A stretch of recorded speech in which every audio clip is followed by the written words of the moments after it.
As I pointed out in my previous post, we cannot fix abrupt, irreversible climate change. However, we can notice, we can agree with the abundant evidence, we can be informed, we can live as if our lives matter, and also as if the lives of the people in our lives matter. From Medium comes an article posted December 5th, 2023. I know, it's old. I'm busy, and sometimes articles show up on my screen long after they're published.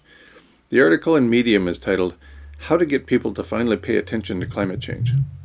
It contains information about climate change and our collective failure to act positively in light of devastating events underlain by abrupt climate change. For example, the article points out that the corporate media spend more time analyzing the friends and lovers of celebrities than climate change-driven events. These latter include, for example, devastating tropical storms, wildfires, floods, heat waves, and melting ice caps. The article in Medium suggests a solution, a television show. The show would be based on the popular Survivor series of shows. As a result, it would be titled Climate Survivor. Each episode would have signs of the times. These include the aforementioned tropical storms, wildfires, floods, heat waves, and melting ice caps.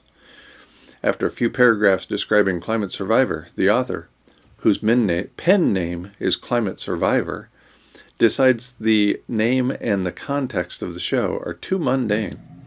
Rather, to appeal to the celebrity-hungry masses, the show will be titled Celebrity Climate Survivor. Here's the justification.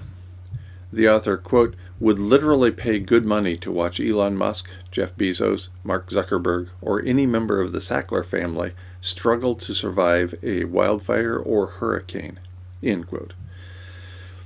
This was the first I'd heard of the Sackler family, so I did a quick search. It turns out the Sacklers are billionaires and millionaires who made their money founding and operating pharmaceutical companies. These include Purdue Pharma and Mundi Pharma. These companies have been sued for over-prescribing pharmaceuticals, including OxyContin.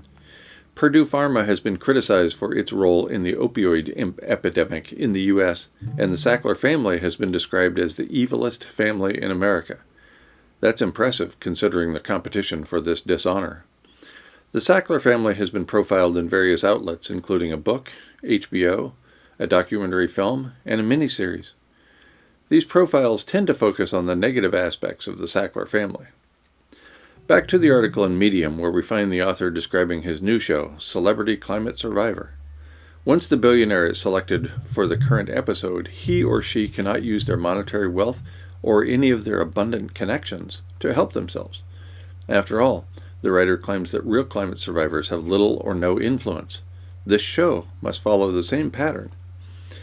The show is described as an attention-grabbing series. Quote, instead of waiting for something to happen, every month the contestants are taken to wherever the current brewing climate disaster is and just dropped off, like literally kicked out of the plane. Bushfires starting to tear through the outback with 45 degrees C temps forecasted. It's off to Australia, mate. Major typhoon headed for the Philippines. Here we come, Manila.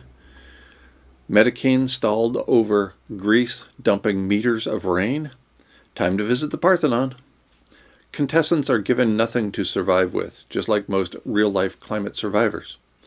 If they don't drown in the storm surge or get burned alive trying to outrun a wildfire, they have to find a way to get food, water, and shelter. For a month. Just a month. Not the years and years that actual climate survivors have to. End quote. The show has an icon based on previous episodes of Survivor. It has the words outrun, outswim, and outlive surrounding the words climate survivor. The central words indicating the names of the series are backed by a burning building and a hurricane. The article in Medium makes a cogent, relevant point. Quote, don't worry about running out of billionaires. There are over 3,000 of them.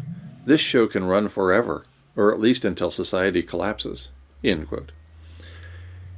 Either the author knows that society's collapse is not far away, or the author is using hyperbole to hold the reader's attention. The final line suggests the latter. Quote, yo, TV studios, call me. End quote.